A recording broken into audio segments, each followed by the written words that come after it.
All right, let's go ahead and get started. Thank you everyone for being here today.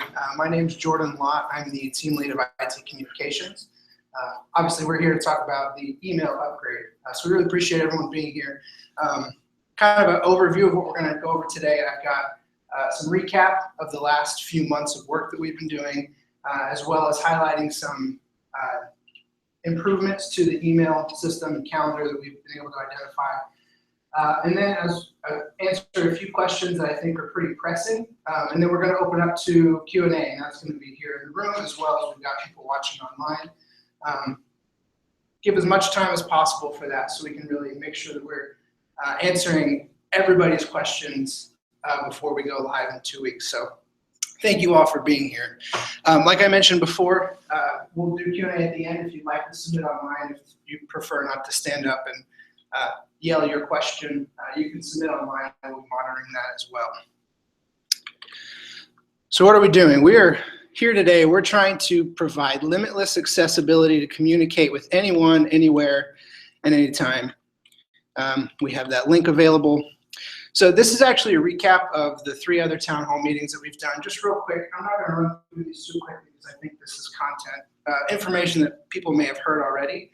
Feel free to ask if you would like more information later on.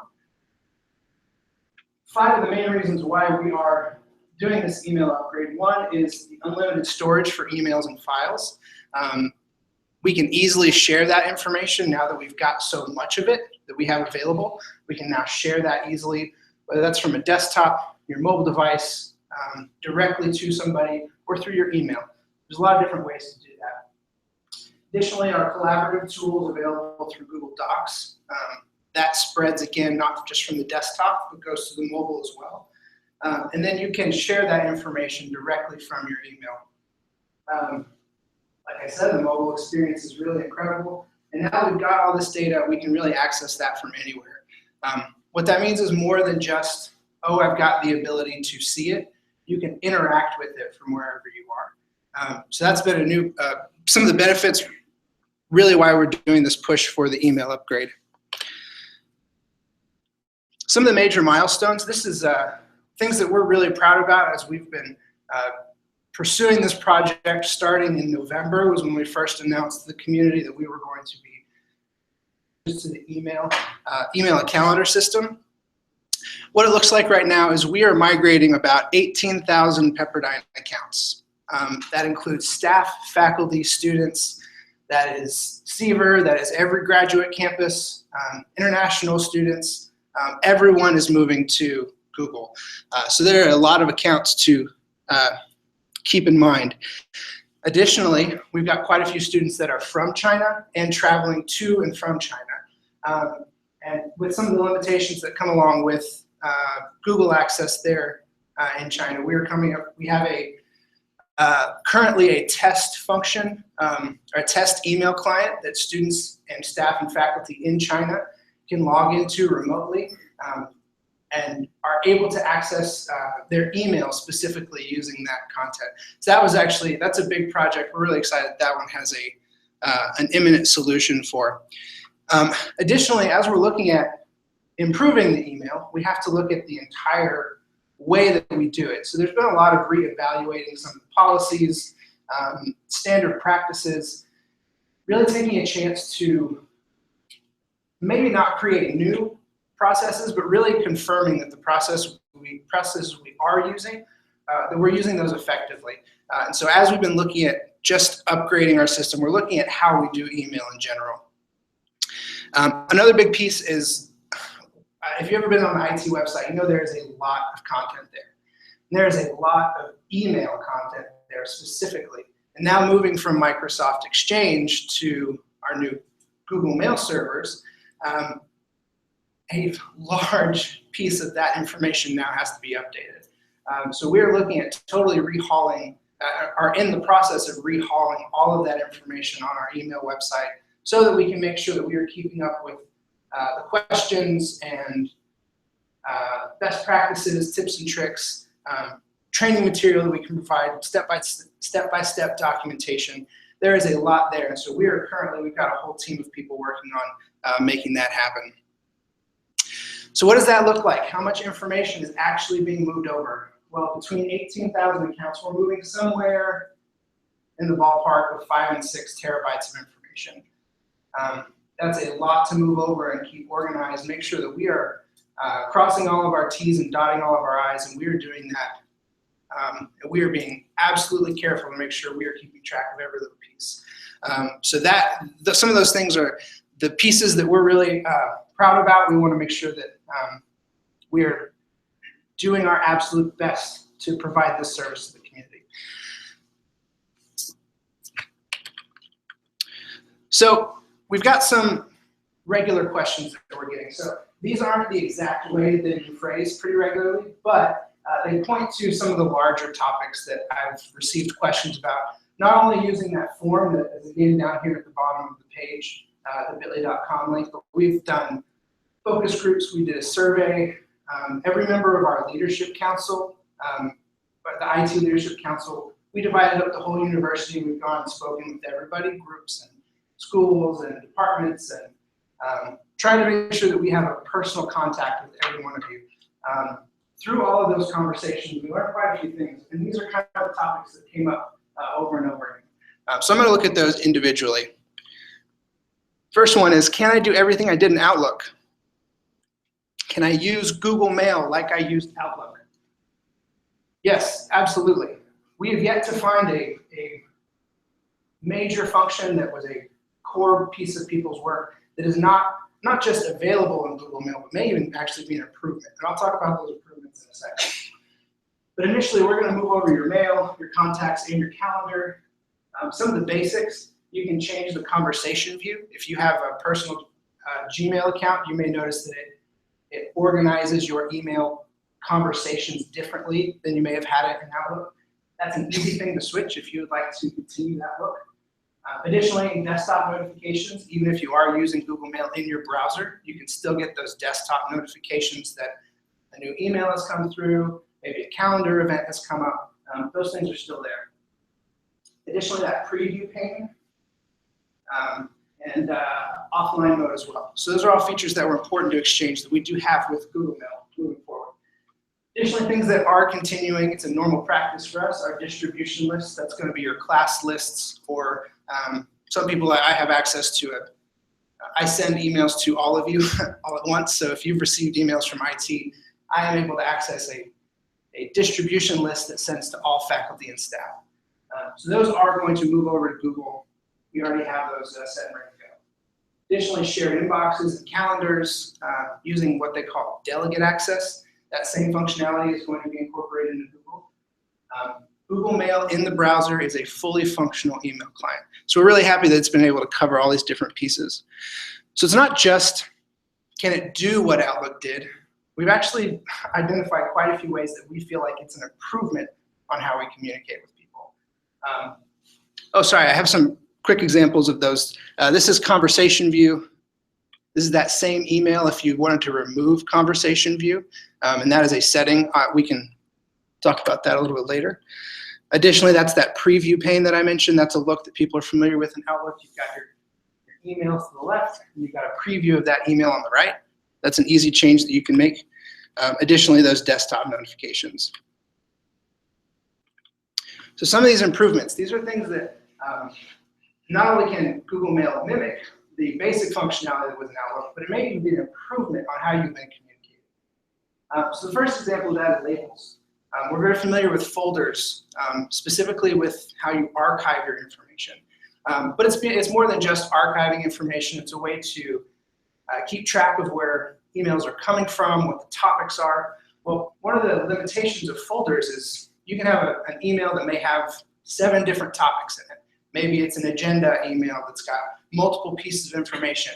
Well, how do you file that? How do you put that into your folder structure? You have to make a decision, and then maybe 2 months down the road, 2 years down the road, you have to remember what you thought was the best place to put that single email. One of the benefits of labels is that you can label a single email with as many labels as you want. So say I get an email from our CIO. He hasn't asked for an update on the email upgrade project. There's a couple of little pieces there. I can put different labels on those for CIO, email upgrade, And for each project that I may have, I'm not limited to a single folder to use that. So 2 years down the road, I may only remember, I may be looking for a single piece of information within that email. But Labels lets me do that, easily access, remember where those different pieces are. Additionally, delegate access is a new way of using, mostly with our generic accounts. Those are the group shared email inboxes. For example, I have an IT communications inbox that is shared with several people. The way that they do that, instead of, let me minimize that. Instead of, as previously, if you've got a shared inbox, you'd have to share that password. That is a big no-no on the security side of things. So we're actually removing that need to share passwords by going to delegate access with Google Mail. What that means is, and this is really effective also with student workers or maybe temporary workers, you can assign delegate access for a short period of time. And then as soon as that person moves on, maybe to a new position or they change their role, you can remove that delegate access as soon as needed. There's no need to pass that password back and forth. If somebody leaves, you don't have to then change the password and then share it with 4 other people that are also using that inbox. It simplifies that whole process dramatically. Additionally, for executive assistants, sharing an inbox with your whoever you are working with, if they want to share their inbox down to you, they can do that easily from their settings. So that's something that can be done quickly and easily. And then remove it as needed. One of the other neat things, chat. Google Hangouts is incorporated into your email inbox. You can select or unselect whether they have that. That's been a tool that has been used. Again, it's a new tool, so we're figuring out how it works best, but it's something that I've started using with some of my coworkers. It's a quick way. I'm looking at an email. Oh, I see they're online. I can just have a quick chat with them. The best part of that is because it's done inside of your inbox when you're looking at your Google Mail inbox, it saves as an email thread. So you can search it just the same as if it was an email exchange back and forth. So it makes that communication quick and keeps it in the same place as your more formal email options. I'll go through these last 2 quickly. Additionally, there's integration of Google Drive. If you're using that, just a secure attachment service that we have, if you're familiar with that, that will continue well into the Google Mail implementation. The benefit though with Google Drive though is if you have very large files in your Google Drive, say I've got a video file that I want to share with one of my counterparts in technology and learning, I can just share that, basically a link. I don't have to, in the formal sense that you use with attachments where you're actually attaching a file to the email that gets sent. The way that that integration with Google Drive works is you can just basically include a link to that file. It can be as large as a terabyte. It can be massive amounts of information. You can share that easily with your people that you're working with through your email. Last thing with the mail benefits is we get a lot of different options for how your inbox is set up. The basic view is going to have your unread emails first and then everything in chronological order. You have a lot of different ways you can do that. I'd say start out, just use the primary view, and as you go along, if you want to try them out, it sorts it different ways. It will put your unread messages first. It will try and determine what are important messages. That is not by default, but it gives you some flexibility as you move along. You may find that some of these different inbox views are really effective for how you do business. So it gives you that flexibility in how you do that. Additionally, we all know that mail, our Exchange client, or our Microsoft Exchange, isn't just email, it's also our calendar. So while we talked about some of the improvements with calendar, there are a lot of ways that Google Calendar improves on some of these standard practices that we've had in the past. One of my favorite ones is I've been doing a lot of scheduling of training sessions and meetings that I've had with anywhere between 5 and 20 people. And while it still has a scheduling assistant type tool, that's that find a time option that you've had. If you've ever had to schedule a meeting with multiple people, you know that it can be really difficult to find that one 30-minute slot in 10 people's days that happens to be available 2 weeks from now. Well, Google Calendar has simplified that. Right underneath where you invite people to your calendar, it has, hey, I can suggest a time. And it will go and filter through everyone's calendar and find the time that's available that you're looking for. If not everyone's available, it will tell you how many people are available. Just a neat tool that I think is really an improvement on how people are using calendar invites. Additionally, there's ways to view somebody's free and busy calendar without actually creating a new event. So previously in Exchange, you've had to create an event, go to your scheduling assistant, and then look at their free busy schedule. You can actually, if there's a person that you regularly schedule meetings with, you can view their free busy calendar easily from your calendar view. It makes things a little bit easier if I'm scheduling regular meetings with Scott Bolin, our Senior Director of EIS, which I have been doing very regularly lately. Instead of having to go all the way through the process of creating a new event and looking at the scheduling assistant, I'm able to see his free busy schedule by default by adding it to the calendar. If you're a little confused in terms of how to actually do that, that's okay. I'll use that as a chance to mention we have about 50 different training schedules currently on our event calendar. I will have a link to that later on. We have a lot of chances for you to come in and get hands-on training. Additionally, we're also having videos that we've created that we're going to be posting online. A lot of different ways that you can find out more about this information. You can toggle a calendar on or off, so if you want to see a particular view, I have access again to my IT communications calendar. I have different pieces of information that I keep there to keep track of things.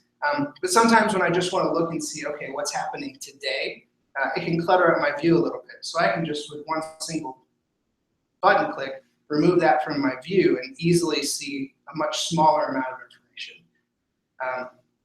Later on, if anyone's curious about that, I might be able to show how it works. And again, you can create, additionally, you can create custom calendars to keep track of things. Basically, all that to say, there is a lot of flexibility with Google Calendars, and there's a lot of new things that we can do. You don't have to use them, but you may find that over time they help you keep track of things, keep track of your schedule and other people's schedule much simpler, much more easily.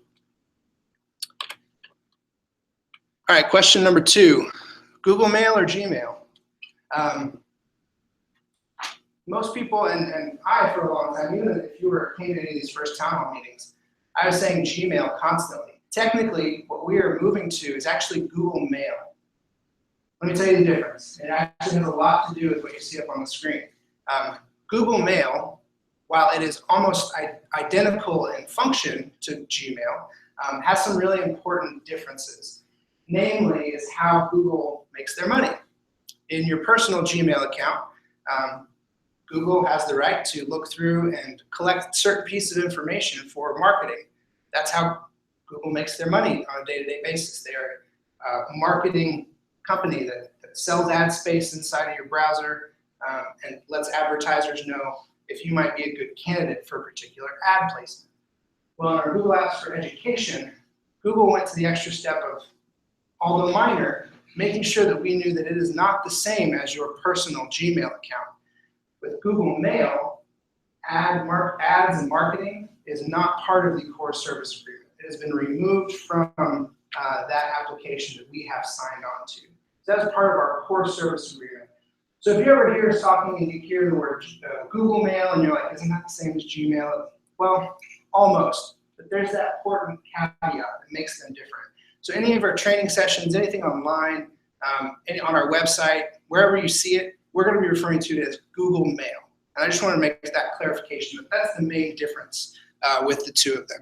There's a couple other little features, but we can talk about those later on. And we always like to take this chance just real quick to talk about restricted versus confidential information. There is no change to our current policy in terms of restricted information. There are a small number of people that have that data on their computers.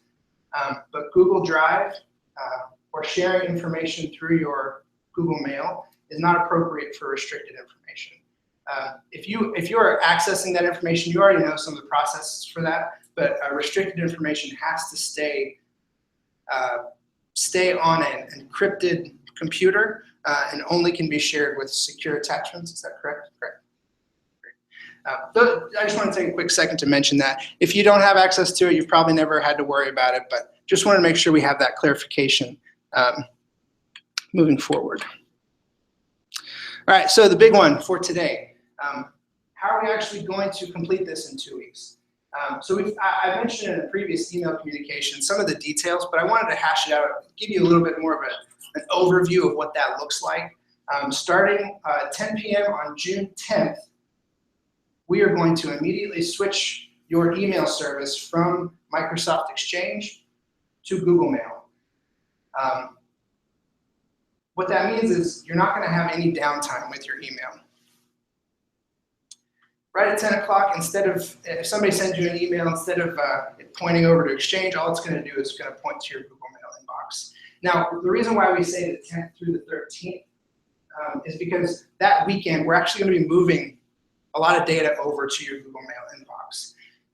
So while there may be functionality there, if you run into a situation where you have to have access to your email, you still have access to it. You can send and receive. There's going to be no downtime where you are not able to send and receive emails. The only difference is where that new email is going to land. So I want to make that quick distinction. So what is IT going to do during that weekend? Well, mostly what I said is we're going to be migrating your Exchange information, your Exchange inbox, calendar, and contacts. Additionally, we are going to be on site and in your office answering questions. We've already divided up the entire university with our IT department. We are going to be coming in person, knocking on your door, checking on you to make sure that you are having a successful transfer. So that's going to be Monday morning on the 13th. Throughout the day and throughout that week, you're going to see a lot of us. Look for us. We're going to have little stickers that we're wearing that have our email upgrade logo. You see down there on the bottom. So if you're not familiar with the face that's walking by, but you see that sticker and you've got a question, raise your hand, say, hey, I need some help. Can you please come over and help me? It's going to be a pretty varied group coming from the IT department. If that person doesn't know the answer to that question in that moment, they know exactly who to contact to give you that information very, very quickly. So we're going to be on every campus. We're going to be in every building. We're going to be all over the place. So look for that sticker that we're going to be wearing during that week. Additionally, there is a difference between your Exchange inbox and your archived information. So your inbox, we are going to move over. That's on our servers that we have in our data center. But your archived information, those are if you're familiar with your PST files or others if you're using different email clients, that is all the information that was cluttering up your inbox, so you moved it out so you can keep receiving emails. Well, we're not able to do that automatically, at least in terms of June 10th through the 13th. That information is solely just for the information that's in your Exchange inbox. If you're curious what that information is, you can log on to webmail.pepperdine.edu. You may be using that already as a way to access your emails while you're on the go. But whatever is there is what we are able to transfer over to your Google Mail inbox.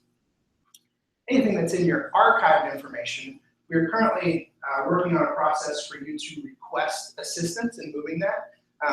We're not going to leave you out on your own. You have IT is working on a way for you to easily get that information to us so that we can help you get that into your Google Mail inbox.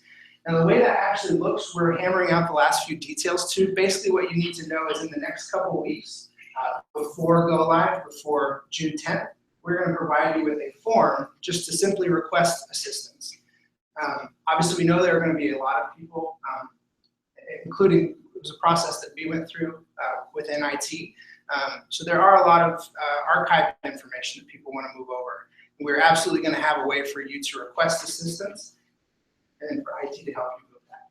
Now, in the meantime, obviously there is going to be a little bit of time between when we can actually move over and when we go live.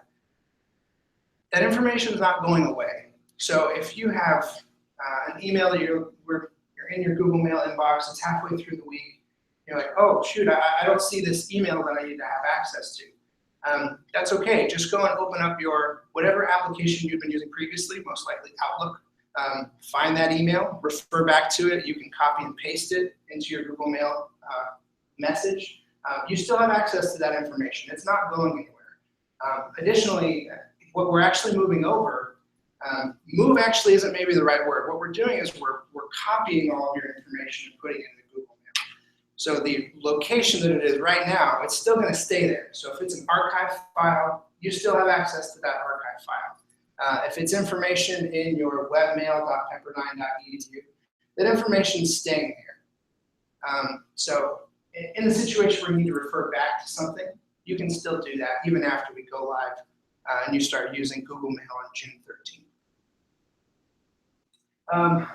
Last thing is the delegate access. So if you have a group email inbox that you've been using, we're going to provide a form for you to fill out if you would like to continue that access, and then let us know who should have access to that inbox. On a person-to-person basis, so if you have an assistant and you want to share your inbox with that person, there's a couple, it's in your account settings. You can just send them that delegate access and they can continue working in that fashion. So really the only thing that needs the form is if you have a group shared inbox that you want to make sure that your group continues to have access to, we're going to provide you with a form to request that access after go live. The other things IT is going to be doing is we're going to facilitate over 50 training sessions currently scheduled on our calendar. And that's just the start of it. So the week before we go live and the week after we go live, we currently have 50 different training sessions available. That's here in Malibu, that's up at Drescher, that is in Irvine, West LA, Westlake, Encino. We're covering everywhere. We have some really talented people that are going to be doing those. We've been going through training internally to make sure that we are up to speed and can answer all of your questions and train you on a lot of information in about an hour. If you're curious about those times, we have an hour set aside. Additionally, we've unofficially scheduled about an hour after the training session. If you've got more questions, maybe we didn't hit something during the training session or you want to go back over something, we've built in time for you to be able to really figure out exactly what it is that you want to get out of that training. So those are available as part of our training session. Additionally, to get you started, even on a much simpler basis, we've got training videos that are about 7 to 10 minutes long that cover the basics of Google Mail and the basics of Google Calendar. Right at this moment, we've got Google Mail up online. We're going to have the Google Calendar video up in the next few days. So that's going to give you that opportunity to watch some of these things in action, get accustomed to where different tools are and where different settings are. Gives you a chance to have some a little bit of training before Monday morning, June 13th. If you'll notice, I tried to make these as simple as possible. You'll see a common thread in terms of how we're doing our links. Anything that's going to be email upgrade, just remember bit.ly.com, email upgrade training, bit.ly.com, email upgrade videos, and you'll see later on we've also got bit.ly.com, email upgrade QA. That's the one you've been using today. So we're trying to keep a common format. If you can't remember exactly what the email, the link was, if you've got one of them, you can probably access one of the other ones pretty easily. Okay. Helpful links to remember. I'm going to leave this up on the screen for a little bit. We're going to move ahead to our Q&A session, our Q&A time. So let's see if we had any submitted online. Doesn't look like we've had any online submissions yet. So what that means is we've got quite a bit of time now. As you've got questions, if you want to just shout them out, we've also got a microphone that can be walking around. We want to take as much time today as possible to answer any questions that you have moving forward. We've got about a week and a half now before we go live, so we're really excited. Yes, sir. Okay. So I'd like you to expand on the delegate access, specifically to give delegate access to your calendar. Do you have to share your inbox or vice versa? Okay, so the question was about delegate access with your inbox and with your calendar. So actually, the delegate access is separate. So your email delegate access is just for email. Calendar delegate access is actually a slightly different set of rules, and you have different. You have the ability to set what sort of access somebody has with that delegate access. For example, you may want somebody to be able to go in and fully see all the details of an event. You want them to be able to see the time and who's invited, but you don't want them to change anything. You can set that limitation. You can do that across your entire calendar. Additionally, if you have somebody that you do want to fully access your calendar, that's adding events, that's creating events, that's deleting events, you can set that manually. That's an easy thing to do. Additionally, a new little feature that's new to our calendar experience, you can do that actually on an event by event basis. So if you've got an event, you've got a meeting request, and it's a flexible meeting, you want people to be able to add information, maybe you've got an agenda that you put in your description, you can, with one button click, make sure that everybody that's invited to that meeting can now access and change the details of that meeting. Or by default, it just lets people see the details of the event. But there's different ways that you can set that, not just with an entire calendar, but also with a single event. And then with the inbox, like I said, there's different levels of access. Whether you want somebody to be able to view the inbox or to also be able to send as that email address, you can change some of those settings. So you've got some flexibility there. Yeah. Yes. Can we append other items like emails, calendar, meeting, or a contact sheet to an email? Yes, it depends on what the format of that information is. Previously, you may have been familiar in Exchange, you could attach an email. You can do a similar function. It's one step different.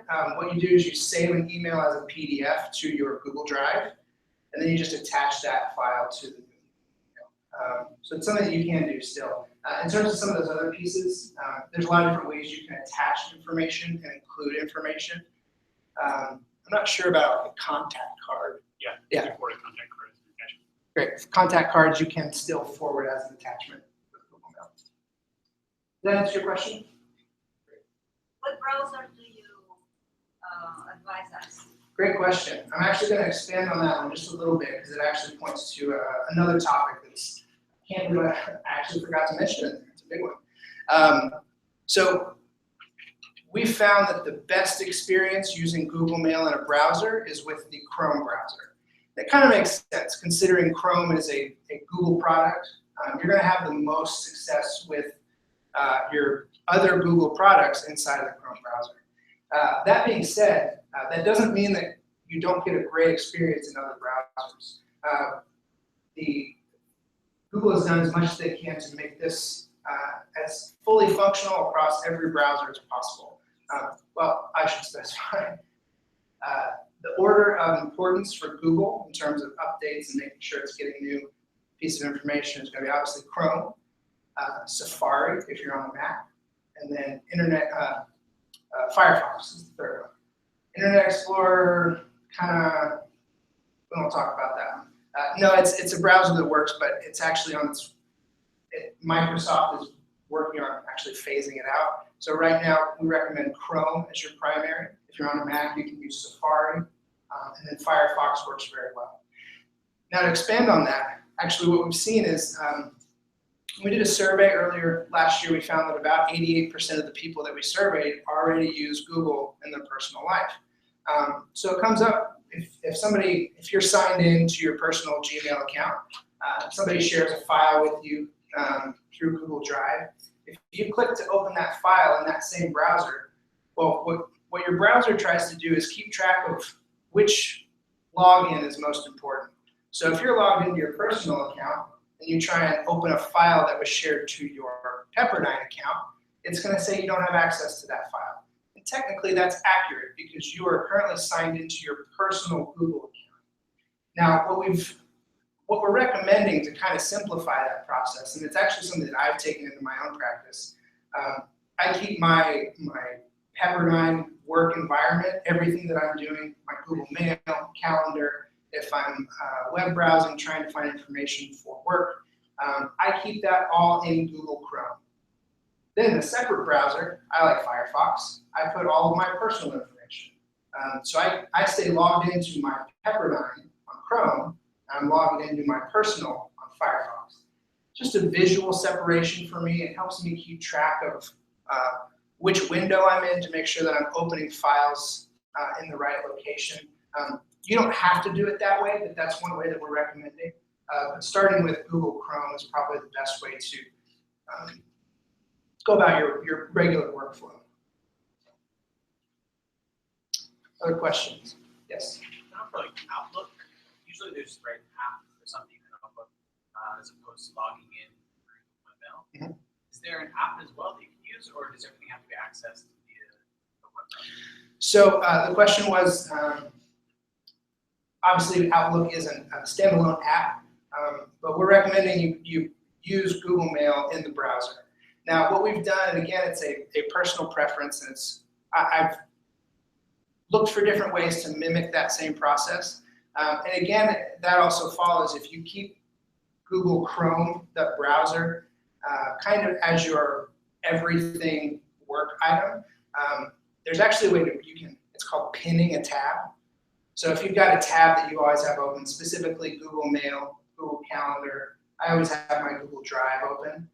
If you right click on that tab, you can pin that tab to your browser. So anytime you turn off your computer and turn it back on, or you close that browser tab, or that browser window and open it back up, it will open up with those tabs already there. It knows that that's important information, you want to see it right away. So I've taken that process to actually mimic what I would do in the mornings when I walked in using Outlook. I would walk in and click on Outlook, I'd let it load up, and I'd check my email. I do the same thing with Chrome instead. Instead of opening up Outlook, I open up Google Chrome, and it remembers that information because I pinned it to the top of my window. So that's one thing I've done to kind of do a similar process. What about on mobile devices? In terms of just the email, or? Well, I mean, they're native Gmail. Mhm. Gmail. In terms of the app. Yes. Okay. So yes, again, the question was about best case scenario, what apps to use on your mobile device. Again, the Google branded apps are going to have your best experience. That really comes into play the most with Calendar. Your email, you can have, there's a lot of different ways to view it. We still recommend using the Gmail app. It handles multiple accounts very, very easily. You can switch back and forth very, very easily. Where you're really going to see that is with the calendar. Just the way that the Google Calendar app interacts with your calendar items, your event requests, all the different pieces of information, all of those new benefits that we're getting with Google Calendar. The only way to really access those is to use the Google Calendar app. If you use your built-in calendar on your iPhone or Android, you may see some of the information, but you're not going to see all of it. Additionally, sometimes there's issues with updated or changed information. It doesn't always get there. So we recommend using the Google Calendar app. And additionally, that switches back and forth between different accounts pretty seamlessly. So that's been a really effective tool for a lot of people. So yeah, Google branded apps for your mobile device is going to be the best case scenario. Any other questions in the room? There you got them. Yes. I will be out from June 11th to June 19th. All the trainings are happening. So what do I do? We actually have training the week before. So starting June 6th, we're starting classes at least 3 every day. So we've got, again, classes here in Malibu, Westlake, Encino. We're hitting every campus that we can. So that actually works. If you want to make sure Monday morning you've already got a grand overview and you know where all those setting tools are and you want to hit the ground running Monday morning at 8 a.m., come to one of these demo sessions. You're not going to be able to actually be in your inbox and making changes, but you can see where everything is. Maybe take some some good notes so that Monday morning you can go and make some of those changes to your settings and make those changes first thing, 8 a.m. Monday morning on June 13th. But yes, training is beginning June 6th. That's this coming Monday is our first training session. Yeah. You know how we can access different Gmail accounts in the same browser? Is there a setting to prevent the different tabs to synchronize among themselves? So there's actually two different ways to do that. So the question was referring to different Google accounts in the same browser. So specifically, the first way that you'll see it, at least in terms of the Pepperdine experience, is going to be with your delegate access. If you've been given delegate access to a particular account, when you click on your picture icon on the top right of your screen, I don't think I have an example of that in here. I'll just go to this real quick. When you click on the picture icon on the top right of your screen, by default, it's going to be a Pepperdine P. Is that true? Is that by default, or is that just something we have? I think it's initials. It might just sort of, yeah, okay.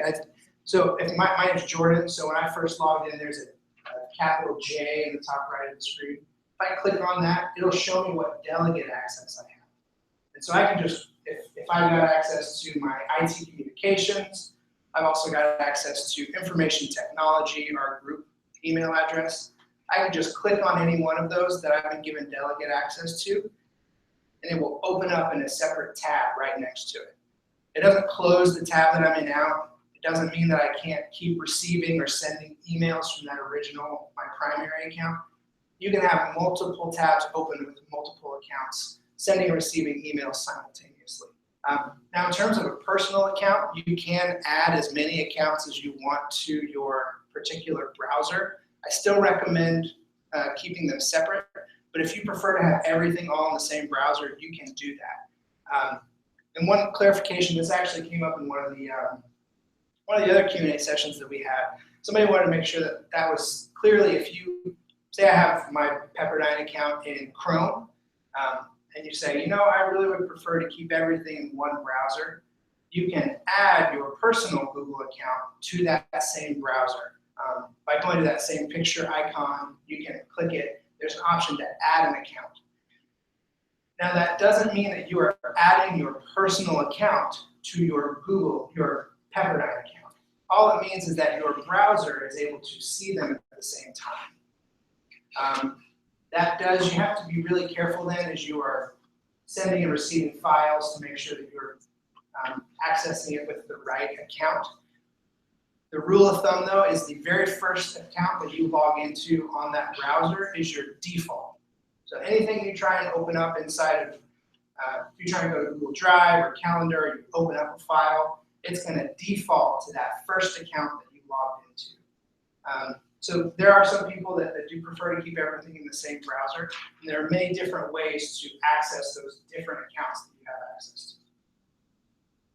Yes? In terms of archiving, like I've got thousands and thousands of things. So what is that, you don't have to go into detail, but what does that process look like? And as that process is happening, can I still work? Absolutely. So just to clarify, so you're curious about the process of actually moving your archived emails to your Google Mail. Yes. Absolutely.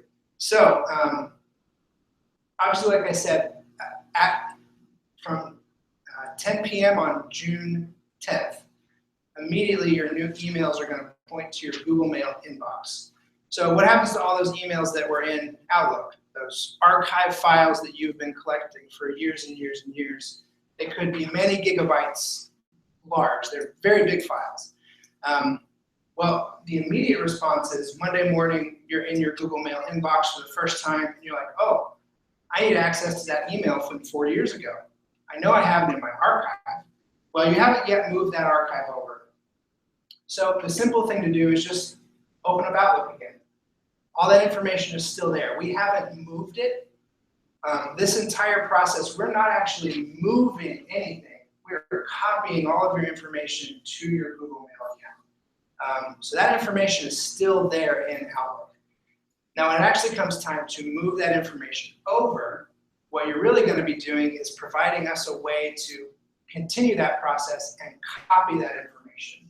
We're going to do that behind the scenes. We're working on the exact way of how that's going to happen. We actually have a group going through a training course this Thursday for how to finalize that. So we're actively putting the last details on that process, and we're going to share that with the community very, very soon. But all that to say, your archived information isn't going anywhere. So if you need to refer back to something, just open up Outlook. It's still there. You can still access that email from 4 years ago, copy it, refer to the information on it, and move it over. You can even just copy and paste the details of it and move it to it if you need to share that email with somebody. Back here first. Is it eventually going somewhere? At a certain point, will we not have access to Outlook, or is it always going? So I will clarify. Outlook, the application on your computer, is actually a little bit different than Microsoft Exchange, which is the server that it interacts with pretty seamlessly. So I'll refer to both of them separately. So you've got Microsoft Outlook, and you've got Exchange, which is the server out here. Outlook isn't going anywhere. Outlook is an application like Microsoft Word, PowerPoint. If you've got your archive file there, it's not going anywhere. You can open it up 6 months from now if you've got the same computer. A year from now, it's still going to be there. Now the Microsoft Exchange server, that is I referred to it earlier, your webmail.pepperdine.edu. That cloud access to your email, that's going to be available until January 1st of 2017. So really, if you've got that information in Outlook, there are probably not going to be many reasons why you would need to go to webmail.pepperdine.edu. Maybe you're mobile and you want to refer back to it, but that information should be there. Basically, all I'm saying is Outlook's not going anywhere. The data that's there isn't going anywhere, but technically your webmail access will be going away as of January 1st, 2017. Does that answer the question? So we can still click on our actual Outlook on our computer that we would open every day? Yes. Absolutely. Again, it's the same as Word or PowerPoint. It's an application on your computer. You can open it up anytime. And then there was another question. Oh, so when you're talking about the copying from Outlook to the Google Mail, well, folders, like I have a ton of subfolders right now in Outlook. Will those also go over, and then we just have to go in and create labels as well? How does that part work? So that's another one, another big one. So folders, the way that the folders work, like I said, anything that's in your Microsoft Exchange, that webmail.pepperdine.edu, some people have folders there. Those are local folders. Those are not local folders. Those are part of your Microsoft Exchange account. Those are going to move over automatically with your mail, calendar, and contacts. Now, anything that's part of your archive folder structure, so that's your PST files, that's when you, again, like I said, you had too much email and you had to archive it, put it over to the side. That folder structure will not be there initially, but as soon as you move that archive information, as soon as we give you that process on how to copy that archive over, that folder structure is going to carry over with it. So what that means is those folders are turning into labels. So whatever the folder which was called in your archive, it's going to be called that. That's going to be called that. It's going to be a label that you can use inside of Google Mail. How do I know if I have? I've only been working here since last August, but I was a student here. Or I tried to clean out everything from undergrad. That way, when I started working here, I wouldn't have all those unnecessary emails. So how do I know if I can have the archive? So if you want to check what is in your archive, just open up Outlook, and as you, on the left side of the screen, you've got your folder structure there, your inbox, your sent, trash. Scroll down, and there should be a word that says archived. And you just open that up, and you can see your folder structure there. So you may not have anything if you've just been deleting files. You have to actually take action to archive information. Yeah. Yes? So you said that Outlook is going to remain as an app on our computer. Will it be functional? The question is whether or not Outlook is staying as an application on your computer. The question is whether or not it's still functional as an email client. So a way to send and receive email and calendar. Technically, yes, but with a caveat. So to make Outlook work with Google, with your Google Mail, there's actually a background application that has to be running at all times to make sure it's syncing information back and forth. Now, understand this application was designed by Google just to be a stopgap while you're getting ready, maybe if you're at a different institution, it's taking more incremental steps to move your information over to Google Mail. It was created at that point so that people could still use most of the functionality of Outlook. So this program, it's called Google Apps Sync for Microsoft Office, GASMO. Yes, technically it works, but we don't recommend it. You're going to lose out on not just, you're losing out on some of the features that you have with Outlook. For example, you can't set your out of office reply from Outlook. You have to actually log into your Google Mail in a browser to set that. All of those improvements to how mail works and how calendar works, you lose out on all those things. So it's meant to just be a temporary fix. It's not meant to be a long-term solution. But technically there is something there that will drive email in and out, essentially. We have a couple of, going back to the emails that are just emails, and then there are essentially the login that we can cast in, like Ball Student 1 versus just Project Serve at Pepperdine. Is there any difference between making those delegate access from the Google Mail side? Sure. So Google looks at each email address as a person. So when you've got that group email, basically what we're so that you don't have to worry about password sharing, our network team is able to basically create the ability to go and give delegate access to a person or multiple people after you request it. So the need for some of those student generic accounts were previously, so part of the reason those exist is so if you've got a group of students and you want them to have access to a particular email account, well, your Outlook, your Microsoft Outlook application was really linked to one of those usernames and passwords. We've removed that. So now there really isn't a need to have those generic student accounts just so that someone can log into a computer that's already connected to that email address. So the better way of doing it, and the way that we're doing it moving forward, is no longer, now we're not deleting any of those, we're hoping that we can start to filter those out. Everything that's currently in Microsoft Exchange, we are moving over to.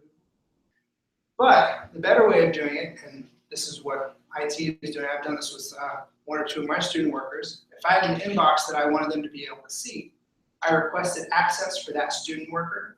So then whenever they logged into their email, their Pepperdine email, like I said earlier, if you click on that picture icon, it drops down, it shows all the email addresses you have access to. So basically that student would have access to that email account from anywhere. So if they're at their dorm room and you ask them, hey, can you check an email that was there? They can go and, since they have delegate access, they can go and access that. The nice thing though is you can remove that access as soon as they're done with that position. So really what it means is when they show up for work, they don't have to log into the computer using that generic student account just so that they can hit that one particular instance of Outlook. They can just log into their regular email, open up their work email, so to speak, and then have access to it there. Yes, there will be a form available. Again, like I said, we're crossing the last few T's and dotting our last I's. We're going to have those forms to you. You're going to be, I apologize now, you're going to be getting a flurry of emails from me over the next couple weeks. Make sure you look at those. There's a lot of really great information in there. Obviously, everyone that was here today is already doing that because you signed up for it. You probably read that there was an event today. But really, there's some really great information that's going to be shared over the next couple of weeks. And the majority of that information is going to be shared over email. Most importantly, those forms. We're going to have that on our website. That's going to be the first way to get access to those different forms for requesting delegate access, and for requesting help with your PST files. We've got another minute if somebody's got a short question. We can- Yes, What if I lose my internet? great question. Do I still have access to my email, my files, if you lose internet connection? Yes, there is an offline mode. We're going to have more details about that on our website, how to download that, how to have that available.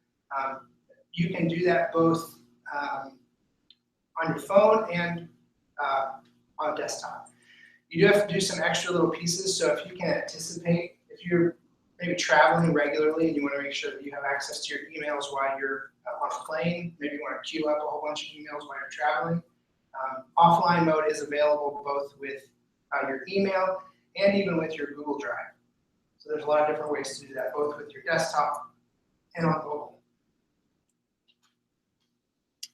Anything else, Kevin? And just to mention, I'll be here still answering questions. It's 3:30 right now. We really appreciate you coming out today. Feel free to head on out if you have other things you need to get to, but we'll still be here answering questions for a few more minutes if you'd like. Great. Bryce, what was that question? Yeah, real quick. Pepperdine, all the emails are pretty straightforward, just like price.com, Pepperdine, Jordan.live, Pepperdine. Is it going to be Jordan.live Gmail or like? So email addresses are not changing. And in fact, the 8 is now the full first and last name. Correct. So if you were actually using Google previously, so you were already using Google Drive, you would have seen that it was using your network ID version of your email address. That was, if you remember, about 2 weeks ago, we sent an email blast out that said, hey, Google Drive is going to be down. If you're already using certain things, it's not going to be available. You can't reset your password. That was actually us fixing that. So now if you actually go into your Google Drive, you may not have even noticed it, but now it says your first name dot last name of Pepperdine. So we've actually made that switch and it'll carry over. Does it say your first name dot last name, or if you're one of the people that has middle initial like I do, will it still be that? Yes. Yeah, it'll say exactly what it is. We're, again, copying everything over, so it'll say exactly the same. So when we go to email.pepperdine, you log in, what, just Your network ID. still with that? Yeah. So yeah, if you go to, and that's, if you saw, it's not just email.pepperdine, you can also go calendar.pepperdine, Right. drive.pepperdine. The nice thing is each one of those goes directly to your catalog. Okay. So there is a way to, Challenge though. If you go to google.com instead of Pepperdine, Okay. then you would do your first name dot last name at pepperdine.edu as the username field. Hit next, and it'll bring you over. so with those custom URLs that we did, email.pepperdine, we skip past that for you. We said, don't even worry about that. Make it simpler on yourself. Just remember email.pepperdine, calendar.pepperdine. Wavenet.pepperdine is another common one. CAS or whatever that's called, the same as your Wavenet ID login? Yeah, it's your username and password. Your Pepperdine username and Thank you. password. So going back to the other question, because I guess Pepperdine didn't used to think of it as the individual person that you had, the ID of that. Yeah, your campus-wide ID. Yeah, so we had Vol Stu 1, which was also a volunteer center at Pepperdine. We're getting rid of the Vol Stu 1, and it's just going to be volunteer center at Pepperdine. On June 10th and 13th, we're not getting rid of them. You're not But- getting rid of it, but so is that because whenever we email, it would oftentimes show up as Vol Stu 1. We don't. That makes no sense. Right. As a mask. Right. So did that also get the first name, last name? Oh, good point. Yes. So Yes, ma'am. wherever possible. So for example, our information technology email address. So there is a full email address. It's information.technology@pepperdine. There's also another one that's technically the user ID, which is IT admin. Shouldn't tell anyone. Password pretty safe. Basically, all it points to is that, yes, we have taken that same action with the generic email accounts, but we're hoping that over time we can start to phase those out because the the use case for those was very specific to Microsoft Outlook. And the need for those has really changed because you can access email differently. And So- because, yeah, and because computers log in. Exactly. That's also a key too. Exactly. So you can now just have somebody log in as a student, and you can keep track of who is accessing. That's the best part, is you have better control over who is actually sending and receiving a particular email. So if somebody is, so for example, I have access to the IT communications inbox. If I'm in that inbox and I send an email to anybody, it's going to say from IT communications, parentheses, jordan.lott@pepperdine.edu. Now, you can provide additional delegate access that then allows me to go in and from my personal inbox, send as IT communications, and then it shows up as IT communications. Basically, all that points to is you have different ways of monitoring who sent an email if you want it that way. So it just adds an extra layer of confirmation of, okay, we always know who is sending and receiving information as our group. So you have that ability.